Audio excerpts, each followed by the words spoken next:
informan si ven la pantalla.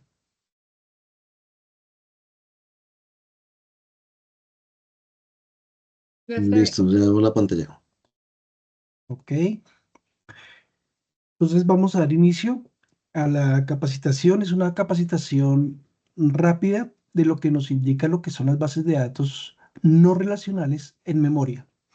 Para esto, pues tenemos que entender un poquitico de historia y nos vamos a ir hacia atrás.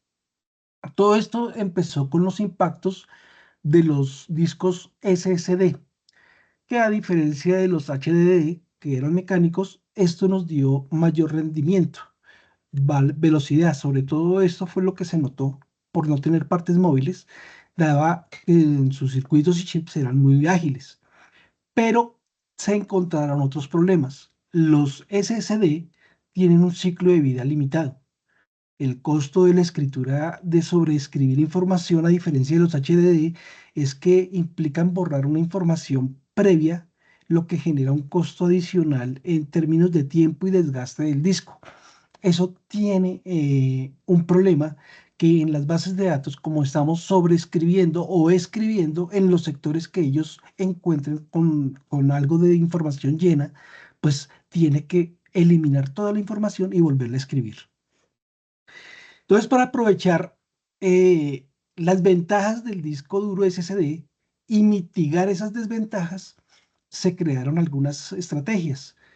Esas estrategias fueron acumulación de operaciones de escritura, que en lugar de escribir la información en el disco, lo que hacían era una modificación, se acumulaban varias operaciones y se escribían todas juntas.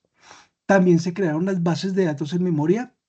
Inicialmente fueron bases de datos no transaccionales, las relacionales normales que conocemos, y después pasaron a las no relacionales. ¿Esto qué se dio? Pues se vio una disminución de precio y aumento de capacidad de la memoria RAM.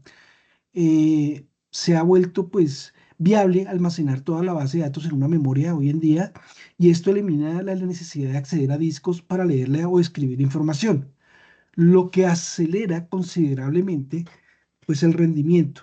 Sin embargo, la volatilidad de la memoria RAM que se puede perder en cualquier momento si hay un fallo de energía, un fallo del servidor, un fallo directo de la máquina, pues puede perderse la información. Y pues para eso se requiere implementar estrategias que garantizan la durabilidad de los datos. También se hicieron estrategias de réplicas en otras máquinas, se mantenían unas copias de la base de datos en varios servidores para evitar la pérdida de información. Se hicieron snapshot periódicos a disco, es decir, una copia completa de la base de datos en el disco en intervalos regulares para evitar perder la información. Y pues los registros transaccionales de logs que se guardaban en un registro de todas las operaciones realizadas con el fin de reconstruir en caso de un fallo toda la información. En resumen, la llegada de los discos duros de estado sólido puso un cambio importante en el panorama de lo que son el manejo de datos y almacenamiento de datos, y sobre todo para las bases de datos, que es lo que nos importa aquí. Las bases de datos no relacionales. ¿Qué son las bases de datos no relacionales? Son estructuras flexibles que permiten un comportamiento de alta velocidad por su rendimiento y disponibilidad que se encuentran. Su escalabilidad es horizontal, es decir, que nosotros no aumentamos de servidores como las bases de datos transaccionales común y corriente como SQL o Sybase. En estas no. Sus datos no son estructurados, esto nos permite agilidad en tiempo real. Estas bases de datos hacen una categoría de gestión que se caracterizan por almacenar información en la RAM. En este caso, la memoria RAM guarda toda la información de las bases de datos que estés manejándose. El rendimiento es significativamente mayor con respecto a las otras bases de datos tradicionales. Su latencia es muy baja. ¿Eso qué nos da? Pues nos da unas ventajas que son su velocidad, el análisis en el tiempo real, la arquitectura que se vuelve simplificada, la escalabilidad que es horizontal y pues obviamente funcionalidades híbridas. Estos son las características principales que tienen las bases de datos no referenciales y que se van a alojar en memoria. Entonces, para distinguir qué bases de datos no referenciales o non-SQL son las que nosotros tenemos o manejamos hoy en el mundo, pues son el Mongo, por ejemplo, que son de tipo documento, las de clave valor, que es Redis, las de columnas como Cassandra o HBase, y los de grafos como Neo4j. Estas bases de datos son comunes hoy en nuestro día a día, como Mongo o como Redis, que las tenemos aquí en Sistran. Las bases de datos non-SQL en memoria, como les decía antes, su velocidad es inigualable. ¿Esto qué nos dice? Al resistir los datos en la RAM o al persistir los datos en la RAM, la CPU puede acceder a ellos directamente. ¿Eso qué ayuda? Elimina demoras asociadas con operaciones de I/O o entrada y salida en los discos de duros. Esto traduce en tiempos de respuesta completamente rápidos. Estamos hablando de microsegundos o incluso en algunos sitios nanosegundos. Eso permite un procesamiento de datos en tiempo real. Con ese procesamiento de tiempo real, pues se hace para implementar y tomar decisiones rápidas. Eso se hace para formas estratégicas en las empresas. Eso da como por ejemplo análisis financieros, publicidad programática, análisis de comportamiento de usuarios, etcétera. Eso hay bastantes usos en el análisis de tiempo real. La arquitectura es simplificada, puesto que no depende de complejas estructuras como las tradicionales, como las bases de datos tradicionales. Entonces, esto nos ayuda a rendir en tiempos y en alojo de la memoria RAM. ¿Qué pasa con una memoria que nosotros tenemos con una base de datos tradicional? No es capaz de mantener toda la estructura. Las bases de datos no tradicionales, la non-SQL, como son flexibles, sí pueden residir en memoria. Eso es una gran garantía y ayuda para lo que uno busca en estos casos, velocidades rápidas y tiempos de respuesta que sean óptimos de baja latencia. Las funcionalidades híbridas existen y hoy se encuentran localizadas, por ejemplo, para las bases de datos como Oracle y SQL Server, que se le llaman in-memory o en memory OLTP. Son una arquitectura dual. Esta arquitectura pues combina el almacenamiento en memoria con la forma tradicional del disco. Eso pues de alguna u otra manera brinda flexibilidad para manejar diferentes tipos de datos y cargas de trabajo que un solo sistema que estuviera solo en memoria o solo en disco no sería tan factible. Pero todo no es bonito, hay desventajas.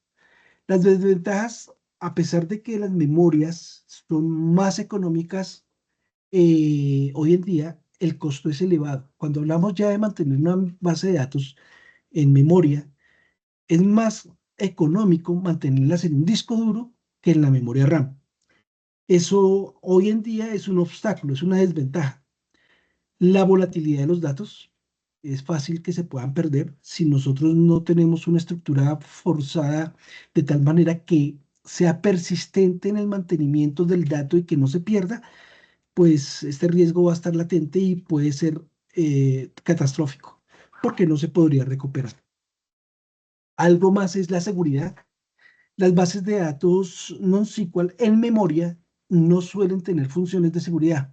Ejemplo de esto, el cifrado, ya que todo debería estar en memoria, incluso pues las claves de cifrado, y pues esto sí genera un alto problema en la parte de seguridad. Las limitaciones de tamaño. El tamaño de las bases de datos está limitado a la cantidad de memoria que posea el servidor. Esto, pues, según lo que muestra la historia y lo que nos ha mostrado hasta el momento los sistemas, la memoria tiende a bajar costos. Esos costos tienden a ampliarse en memoria física dentro del servidor, las tarjetas madre, y pues esto nos va a ayudar de alguna manera dentro de unos años a que hablemos de un estándar que hoy en día las bases de datos van a estar todas en memoria, no necesariamente en disco. Vamos a encontrar que la latencia de estas bases de datos son bajas debido a que al estar en memoria siempre tengo la información pendiente. ¿Dónde se ve la latencia alta? La primera vez que se consulta. La primera vez que se consulta una información, tiene que cargarla. Y ese cargue es significativamente costoso. Es la primera vez. La ventaja, pues, que tiene escalabilidad de gran escala. Es decir, puedo pasar mi información de las bases de datos horizontalmente, aumentando de alguna u otra manera, pues, las máquinas virtuales o haciendo manejo de uso del recurso de efectivo para que esto sea eficiente. La disponibilidad y tolerancia de los fallos. Hoy en día, NoSQL se tienen mitigado algunas cosas como lo que hablaba antes en los snapshots, réplicas en otras máquinas, registros transaccionales en logs. Esto ayuda de alguna manera a la disponibilidad y la tolerancia de esos fallos. Y por último, pues tenemos casos de usos comunes. En las bases de datos no NoSQL, pues hay aplicaciones como la Big Data, transacciones de alto rendimiento, manejos del caché, el Internet de las cosas. Estas bases de datos sirven para todo esto.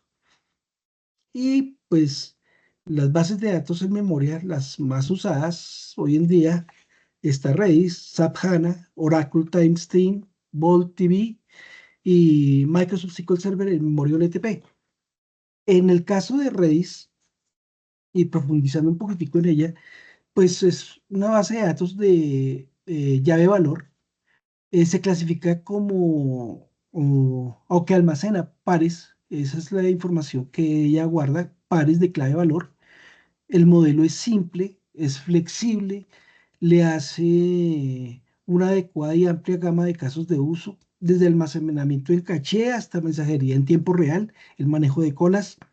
El rendimiento es superior en muchas cosas, al igual que otras bases de datos en memoria, pues Redis almacena datos en la RAM, obviamente, lo que permite un acceso a datos extremadamente rápido. La característica es crucial para aplicaciones que requieren baja latencia y alto rendimiento, como es el almacenamiento de sesiones en caché y las tablas de clasificación y análisis en tiempo real. La durabilidad de los datos, a pesar de residir en memoria volátil, pues, se implementan mecanismos para garantizar esa durabilidad. Los snapshots y los registros de transacciones App Only, que son los que solamente se leen y se escriben cuando hayan modificaciones.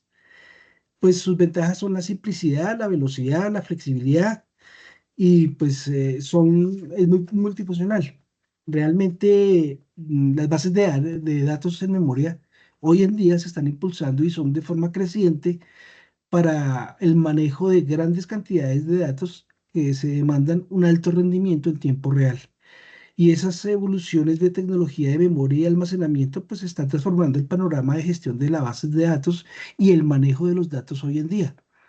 Esto nos lleva también a simplificar un poco nuestro código fuente en las bases de datos y en la parte de lo que es el código fuente de los aplicativos, ya no son monolitos, sino son microservicios. El uso de los microservicios y las bases de datos en memoria son muy ágiles. ¿Qué pasa con Redis? Pues Redis también tiene algunas limitaciones. Eh, de las limitaciones más importantes que tiene Redis es pues la escalabilidad.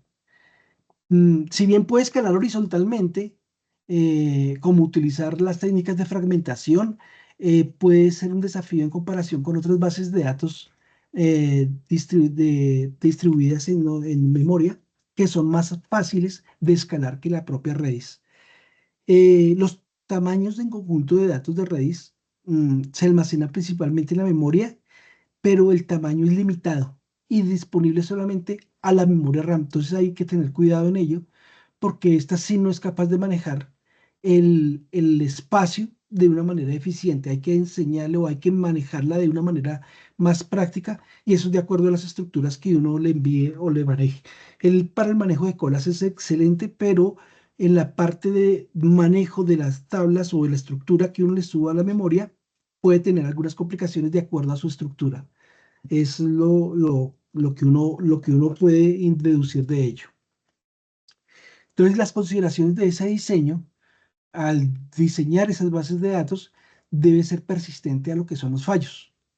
La escalabilidad y la integración con otros sistemas son factores importantísimos para que esto funcione no solamente por algún tiempo determinado, sino que viendo a futuro esto pueda también crecer y manejar la información sin tanta latencia, porque la van a tener.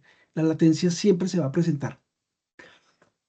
Y bueno, eso es todo, muchachos. Esto es el bosquejo de lo que eran las bases de datos en memoria y que se manejan en NoSQL.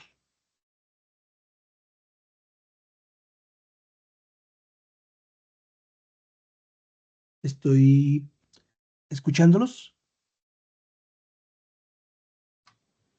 Una pregunta, ¿en qué momentos perdería el rendimiento una base de datos no ¿En qué momentos perdería rendimiento una base de Cuan- datos no relacional?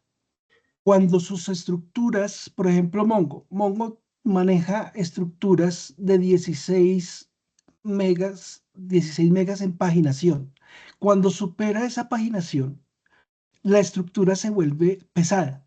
Entonces, al volverse lenta, esa latencia se ve reflejada en las consultas. ¿Por qué? Porque cuando pasa ese límite ese tamaño de paginación, él tiene que volver a repaginar y buscar la información. Y algunas informaciones pesadas son las que le producen ese problema. Un ejemplo de ello, traer una imagen a una base de datos documental donde tenga más de 16 Ujú. megas, pues esto va a volver lento. ¿Qué nos recomendaría para mejores prácticas para esa base de datos? Si digamos un documento ya pesa más de 1 mega y cada empaquetamiento de 16 megas, ¿cómo lo refactoraría? El mismo Mongo informa cuando realmente Atlas informa cuando ocurre eso. Las recomendaciones están dadas en el mismo Atlas donde recomienda la reestructuración de ello. ¿Qué es lo que ocurre? Cuando está en un VJSON, los VJSON que se vuelven pesados es porque hacen uso de otro llamado hacia Ujú. otra tabla o hacia otro documento. En este caso es como si lo voy a mostrarles de forma referencial, es como si tú estuvieras haciendo un join o un cruce directo hacia otra tabla. Y si esa tabla que estás llamando llama a otra, realmente esos cruces son los que se convierten pesados. Entonces la recomendación que dice el mismo Atlas es que esas estructuras hay que volverlas atómicas, hay que bajarlas, de tal manera que yo no tenga que llamar dentro del mismo VJSON varios documentos, sino llamar escasamente uno y que ese ya tenga la información suministrada de lo que yo quiera. Lo otro es traer lo que yo necesite, nada más. Por ejemplo, es como hacer una colisión para una vista específica, digamos, para el frontend, para mostrar una información, y luego en Algo otra, así. algo así, como duplicar información, pero Correcto, solo para mostrar, para optimizar. correcto. Los Ujú. índices, la ayuda de índices también funciona, los índices ordenados, pero cuando las estructuras son demasiado pesadas, los índices no son eficientes en bases de datos no referenciales como Mongo. Bueno, y una pregunta, ¿está sabio de Firebase? ¿Es relacional o no relacional? ¿De cuál, perdón? Firebase, de Google. No la conozco, la verdad no sabría decirle, déjemelo de tarea y yo le digo eso el día de hoy mismo. Bueno, pues si les quiere decirles que Firebase, que es de Google. Sí, escríbemelo ahí en el chat y yo te doy esa respuesta porque no la conozco, no la he manejado y no la conozco. Bueno, listo. Muchas gracias. ¿Ok? ¿Qué más preguntas tenemos? ¿Alguna inquietud? Luis, ¿qué tal? Buenos días. Muy buenos días. Sí, tú en tu exposición comentaste que en Sistran estaban implicadas aquí algunas bases de datos. Ujú. ¿Nos puedes comentar en qué módulos más o menos se encuentran Mongo, estas bases de datos? Sí, Mongo. y módulos de Sistran, No, ¿en dónde se aplica? Ajá. no lo tengo claro. En iConnectance es donde tenemos Mongo y se utilizó Redis para manejar latencias que se está produciendo en una documentación pesada que se encuentra en iConnectance. En Sistran Sybase, perdón, en Sistran SISE no tenemos conexiones aún, creo, Ok, de bases de datos no referenciales, exceptuando la que yo le comenté, Connectance, y que está con Redis. listo. Gracias, esa era mi pregunta. ¿Ok?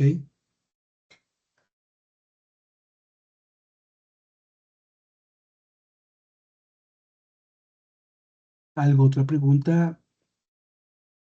¿Dudas? ¿Consultas? Hola Luis, Hola, buenos buenos días. días. Una consultica sobre las bases relacionales. Los motores de bases de datos, sea SQL Server o Sybase, ¿se ha activado el in-memory en las últimas versiones para algún cliente o esto aún no se ha aplicado? Que yo sepa, no se ha aplicado. No, no conozco.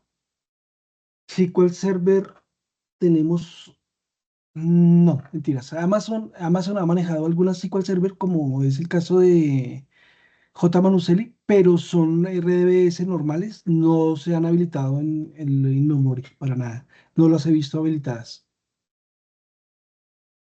Ok, este es SQL Server, tenemos confirmado que se le puede habilitar esto en cierta versión, Sí, eh, ¿cierto? Y tú me corriges si es desde la versión 2019 o 2016 llegaría a tener que yo sepa es la esta utilidad. 2019. Que yo sepa es 2019. 2016, la in-memory creo que no fue funcional. No, haga de cuenta así como cuando salió el 2008 y después el 2008 R2, algo así. El 2016 no fue tan funcional en esa parte, pero in-memory sé que desde 2019 en adelante, 2022, tienen funcionalidades de ello. Ok, entonces esto sería como un tema para tener en cuenta que podríamos llegar a implementar en algún proyecto que tenga estos motores y que eh, pueda llegar a tener algún tema de rendimiento por accesos hacia la base de datos, donde una de las alternativas puede llegar a ser esta de activar el in-memory, que va a ser más eficiente estas operaciones, pero eso incurre en un costo, ¿no? Y creo que como no se ha implementado aún, no tenemos certeza cuántos serían esos costos adicionales, pero se puede habilitar y dar una mejoría en cuanto a rendimientos de algunos módulos que trabajen con estas bases transaccionales.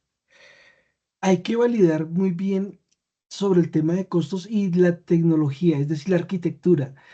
Sé que SQL Server fue uno de los pioneros en manejo de bases de datos en memoria. ¿Cómo se hizo con el Big Data? ¿En dónde? En el 2012.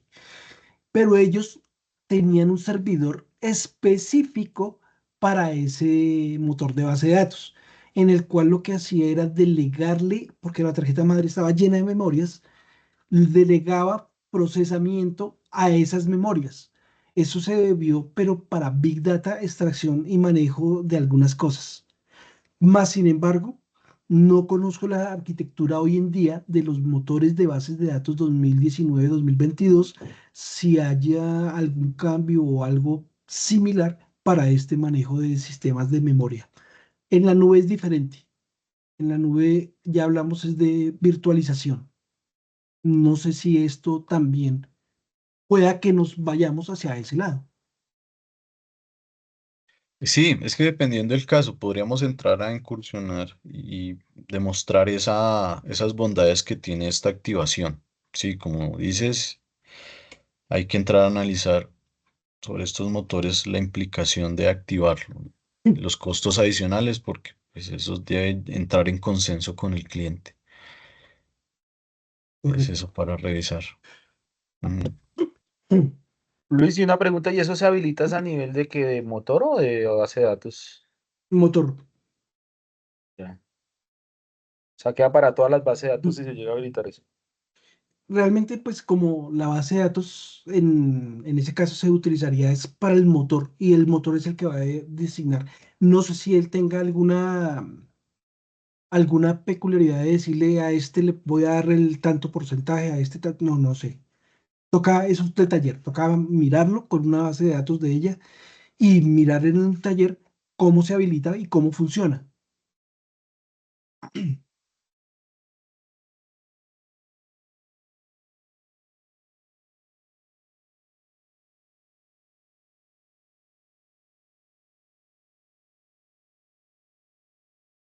¿Alguna pregunta más?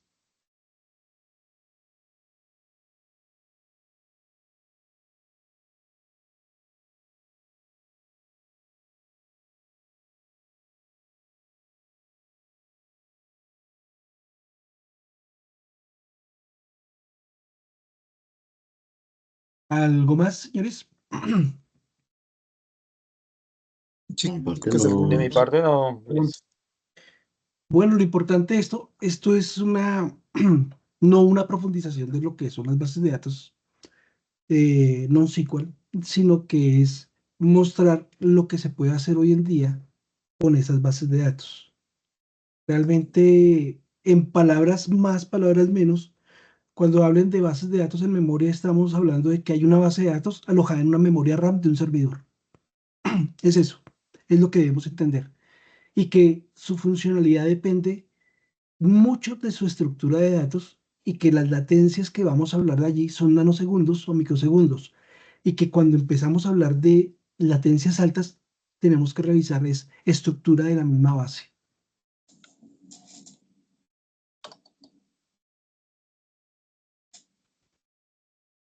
Esa sería como la conclusión en general de lo que son las bases de datos en memoria NoSQL.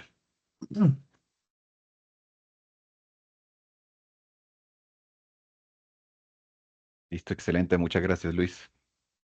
Ok, Muchas gracias. Hasta luego. Muchas Luis, gracias. muchas gracias. bueno, Gracias. Hasta luego. Muchas gracias. Hasta luego. Gracias, hasta luego. Muchas hasta gracias. luego. Muchas gracias. Hasta luego. Gracias. Muchas gracias. Gracias.